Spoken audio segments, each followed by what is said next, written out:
Selamat datang kembali di Batas Kota, channel yang mengulas tentang berita terupdate di sekitar kita. Jangan lupa subscribe untuk membantu channel ini berkembang. Pada zaman dahulu, peperangan sering kali terjadi. Mayoritas motifnya adalah untuk menunjuk siapa kelompok yang lebih berkuasa.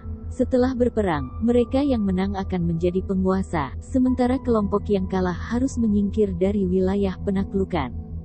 Kelompok yang menang pun akan membawa sesuatu sebagai bentuk hegemoni kekuasaannya.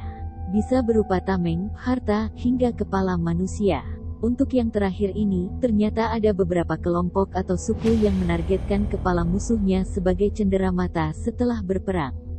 Tentunya ini sangat amat mengerikan, bukan? Nah, kelompok atau suku mana saja yang dikenal sebagai headhunter ini? Berikut infonya untuk kamu semua. Pertama, suku Igorot, Filipina. Suku pemburu kepala yang pertama berasal dari negara Filipina. Suku tersebut bernama suku Igorot. Suku ini biasanya memburu kepala dengan didasari oleh berbagai hal. Mulai dari perebutan kekuasaan, persembahan untuk musim panen, sebagai tumbal untuk kesehatan, hingga sebagai seserahan saat upacara pernikahan. Meski begitu, tak sembarang orang boleh melakukan ritual perburuan kepala ini. Hanya para prajurit yang sudah ikut berperang atau memenangkan duel dengan lawannya yang diperbolehkan melakukan ritual ini. Prajurit ini biasanya ditandai dengan sebuah tato bernama caklak yang merupakan simbol seorang headhunter. Pada saat memenggal kepala buruannya, suku Igorot biasanya menggunakan senjata tradisional mereka yang bentuknya menyerupai kapak besar. Suku Igorot percaya semakin banyak kepala yang berhasil dipenggal, semakin kuat pula kekuatan magis yang dimiliki. Kepercayaan ini membuat suku Igorot dikenal sebagai suku yang senang berperang. Selain itu, tensi perselisihan antar suku pun menjadi semakin tinggi. Entah dipicu hal sepele seperti tersinggung atau balas dendam karena ada anggota sukunya yang dipenggal kelompok lain. Bukti dari tingginya tensi peperangan suku Igorot pun tertuang dalam tulisan The Bontok Igorot karangan Albert Ernest Jenks yang terbit pada tahun 1905. Dalam buku tersebut diceritakan bahwa peperangan yang dilakukan oleh suku Igorot bisa berlangsung beberapa jam hingga 1 hari penuh. Perang baru benar-benar akan berhenti apabila kedua belah pihak sudah puas dengan jumlah kepala yang mereka penggal. Jumlah kepala yang dipenggal pun bervariasi, mulai dari 1 hingga lusinan, bergantung seberapa dalam dendam antara kedua suku. Seiring dengan berjalannya waktu serta masuknya pengaruh ajaran Kristen ke Filipina, praktik perburuan kepala ini sudah mulai ditinggalkan. Suku Igorot pun kini mulai mencoba untuk mengubah pola pikir mereka yang akhirnya secara bertahap meninggalkan praktik mengerikan ini. Suku Shuar, Peru dan Ekuador. Selanjutnya kita menuju wilayah Amerika Selatan di mana terdapat sebuah suku yang bernama Shuar. Suku ini tinggal di bagian terpencil dari hutan Amazon yang ada di dua negara, yakni Peru dan Ekuador.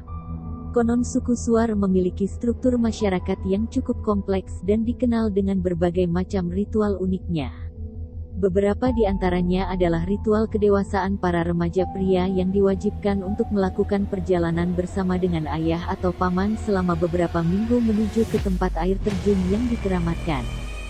Selama perjalanan, para remaja dari suku Shuar hanya diperbolehkan untuk mengonsumsi air perasan tembakau yang dipercaya mampu membuat mereka kuat dan siap untuk bertempur di medan perang. Nah, selain ritual tersebut, ada satu ritual lagi yang dikatakan sangat menyeramkan. Suku Shuar akan mulai memburu kepala manusia dan mengawetkannya guna dijadikan sebagai sebuah jimat yang disebut dengan sansa. Selain digunakan sebagai jimat, sansa juga sering dianggap sebagai lambang supremasi di kalangan suku Shuar. Semakin banyak orang yang memiliki sansa, maka semakin tinggi pula kedudukan yang dimiliki orang tersebut. Nah, proses pengawetan kepala ini ternyata pernah diabadikan oleh seseorang bernama Edmundo Bielawski pada tahun 1965. Rekaman ini menjadi satu-satunya rekaman yang pernah didokumentasikan terkait ritual mengerikan yang dilakukan oleh suku Shuar. Suku Aztec Meksiko. Suku Aztec ternyata tidak hanya dikenal dengan ritual pengorbanan manusia yang dilakukan, tetapi juga terkenal dengan ritual perburuan kepala. Mereka sangat gemar mengoleksi kepala dari musuh-musuh yang telah dikalahkan. Nah, kepala-kepala ini kemudian mereka kumpulkan dalam sebuah rak kayu bernama Tezompanti. Agar kepala dapat diletakkan di Tezompanti, biasanya kepala yang telah dipenggal akan diberi lubang agar bisa dimasukkan ke tiang penyangga yang ada di Tezompanti tersebut. Praktik mengerikan ini dipercaya telah berlangsung sejak abad ke-7 atau 13 Masehi. Berdasarkan catatan Fray Diego Duran dan Bernard Ortiz de Montellano, telah ditemukan setidaknya 60 tengkorak manusia di sebuah kuil yang bernama Tenochtitlan. Kesemua tengkorak tersebut tertata sangat rapi dalam Tezompanti raksasa yang disebut dengan Huey Tezompanli. Catatan dari kedua orang di atas juga menyatakan jika sedikitnya terdapat 5 buah Huey Tezompanli di dalam kompleks kuil Tenochtitlan. Suku Dayak Laut Borneo. Suku pemburu kepala yang terakhir berasal dari tanah air. Adalah suku Dayak Laut atau yang biasa dikenal sebagai Iban yang menjadi salah satu suku headhunter terngeri yang ada di dunia.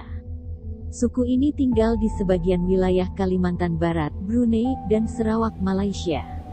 Disebut suku Dayak Laut karena memang mereka biasanya mendiami wilayah pesisir pantai. Namun, bukan itu yang membuat suku ini terkenal hingga ke mancanegara. Hal yang membuat suku ini terkenal adalah ritual perburuan kepala yang dilakukan mereka, terutama pada saat berperang untuk memperluas wilayah kekuasaan. Biasanya peperangan yang dilakukan oleh suku Dayak Laut berlangsung sengit. Selama berperang, suku Iban biasanya melakukan praktik pemenggalan kepala lawannya untuk menunjukkan superioritas mereka di depan lawan-lawannya. Dalam bahasa lokal, ritual tersebut dinamakan ngayau.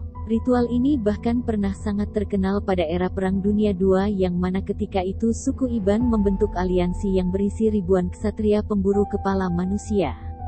Konon mereka telah berhasil menghabisi setidaknya 1.500 tentara Jepang yang datang ke Kalimantan.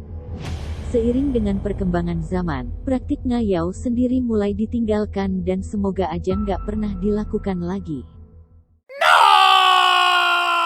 Sekian video untuk hari ini. Besok kita sambung dengan berita menarik lainnya. Saya ingatkan kembali subscribe-nya masih kita tungguin.